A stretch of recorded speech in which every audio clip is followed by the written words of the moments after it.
What's going on, everybody, and welcome to the first of many. Alright? And the perfect way to start off this video is with this picture, because this is literally Dana White right now, after all this news that's come out. Dana White is currently on life support because fucking Khamzat Chimaev and Conor McGregor, two of the biggest cash cows of the UFC, have both pulled out of their fight.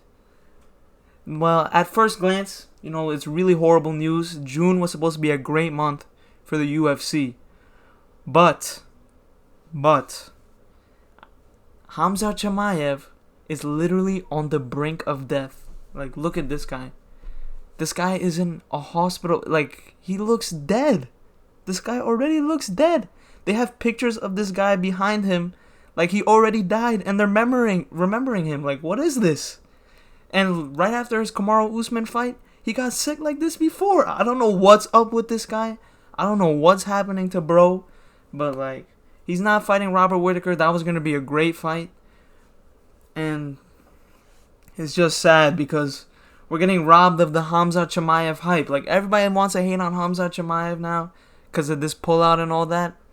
But, come on. If Khamzat Chimaev's fighting, you're watching that fucking fight no matter what. He's the Dagestani Conor McGregor. On top of that, this guy Conor McGregor pulls out. What the hell is going on? This is like the worst news ever. June was supposed to be one of the greatest months of combat sports, if not the greatest. But, great news. The replacement for Khamzat Chimaev in the main event of Saudi Arabia is Ikram Aliskerov, okay? This guy, Ikram Aliskerov, he's a fucking savage, alright? He's a Dagestani, so you already know it's clipped. Dagestani's already got that. Who knows what they got? They got something else in the water over there, alright? But this guy, Ikram Aliskerov, his only loss is the Khamzat Chimaev. Everybody else is hating, like, oh, Dagestani privilege, this and that. Yada, yada. But who else would it have been? Nobody else is ready to fight. They gave the fight to a bunch of other people, and they all turned it down. Ikram Aliskerov is the best option.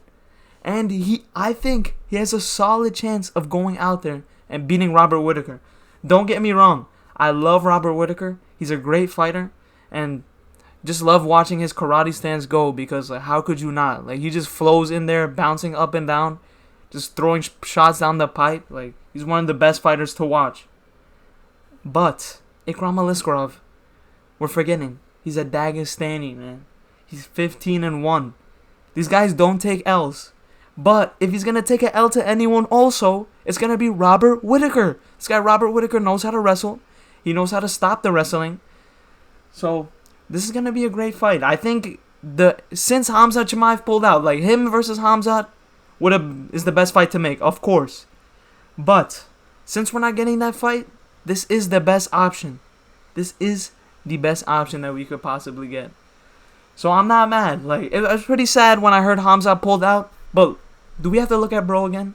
Bro is literally on his deathbed. Like, what is this? Look at his friend. Look at his homie. He's looking down like, bruh, it's clipped for bro. It's clipped.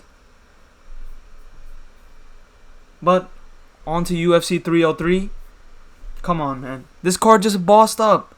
Because when you have Conor McGregor on the card, every fight that's not Conor McGregor is going to be a whack-ass fight. They have to give Conor McGregor all the money, all the brishy.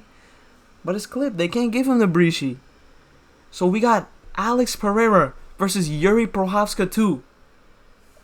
It's one of the greatest fights ever in the UFC, man. The greatest stare down ever in the UFC. In MMA, alright? We have two of the biggest Giga Chads in MMA going head to head again. And everybody's saying that, oh, Alex Pereira is going to do this and that. Alex Pereira is going to go out there and just starch this dude again. But I think Yuri is going to put up a bigger fight this time. Yuri is not going to go back in there, get leg kicked to hell. I take that back. He's going to get leg kicked. He's going to get the left hook of death. I take it all back. Alex Pereira is going to knock him the fuck out. This guy's Thanos. This guy is the final boss. Just look at him, man. He looks like a fucking Terminator. You cannot stop him. Alright? But also, what we got added to the card, Brian Ortega versus Diego Lopez. Come on, man. These are two, like, come on. Diego Lopez is the best prospect in featherweight right now. All right? He could be champ. He almost beat Movsar Evloev on short notice. He's gonna... For my early prediction for this Brian Ortega-Diego Lopez fight, he's gonna fucking destroy Brian Ortega. All Brian Ortega has is that jiu-jitsu. That jiu-jitsu only gonna work on a fucking bum like Yair Rodriguez that was winning the fight, chinned Brian Ortega in the first round, and then somehow gets choked down in the third round, gasses out when he trains at altitude in Mexico. I've never seen some crazier shit in my life. Don't get me wrong, I was hype when Brian Ortega came out there and choked out Yair Rodriguez because that was hype. He said, Tracy Cortez, fuck you, bitch. I'm locked in, alright? You dipped on me, I'm gonna lock in and I'm gonna get a title shot. If he goes out there and beats Diego Lopez somehow, like, there's no denying that bro's not gonna fight for the title. Like, he beat Yair and then he's gonna beat Diego Lopez. Like, Diego Lopez is a savage.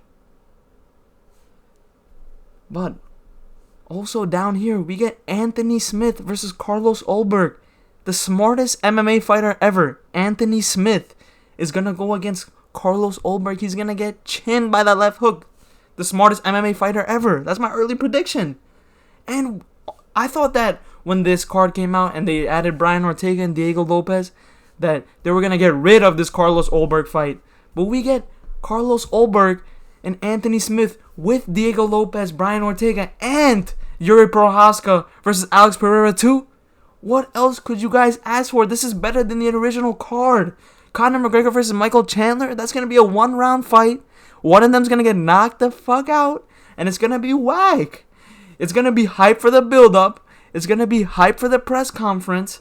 But other than that, the actual fight is going to end so quick. These fights, all three of these fights are bangers right here. And then I don't know what this stinky babinky woman's bantamweight bout is doing under this, over Ian Machado Gary versus Michael Venom Page, over Joe Pyfer versus Marc-Andre Barriault.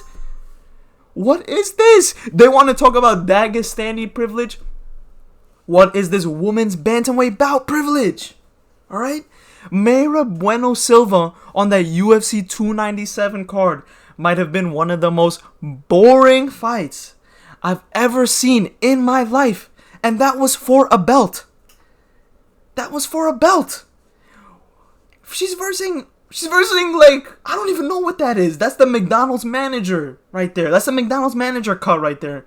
Macy Chiasson, I remember her last fight. She kind of went off in I'm pretty sure it ended in the first round.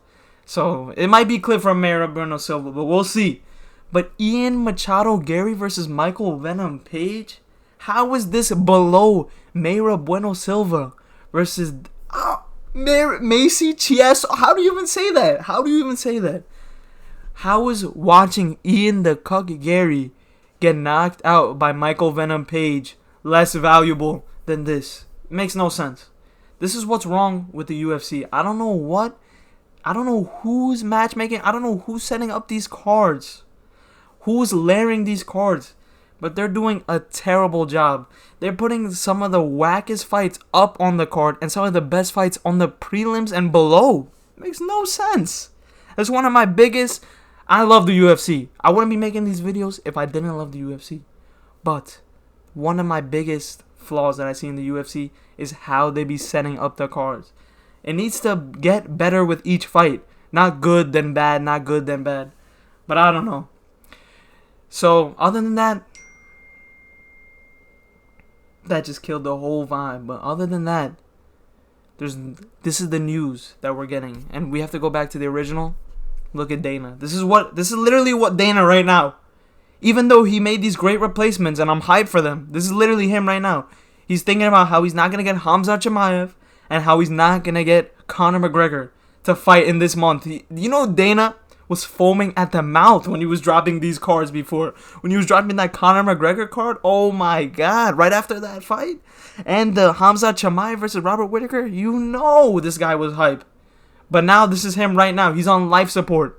Dana White needs Alex Pereira to go out there and starch Yuri Prochazka. Because that's the only thing that's saving the UFC 303 from being an embarrassment. Everybody's just gonna say, oh, Conor McGregor, oh, he pulled out, I'm not watching it. Oh, all the casuals, because they don't know who the real fighter is. It's Alex Pereira. Alex Pereira is the Thanos of the UFC. This guy started the UFC in 2021, and he has like almost 4 title fights now. This is insane. He's setting record, like he's gonna be top 5 by the time he ends his career if all goes well. If all goes well with Alex Pereira. But other than that, this was the first of many, as I said. And thank you for listening, and I'll see you guys next time.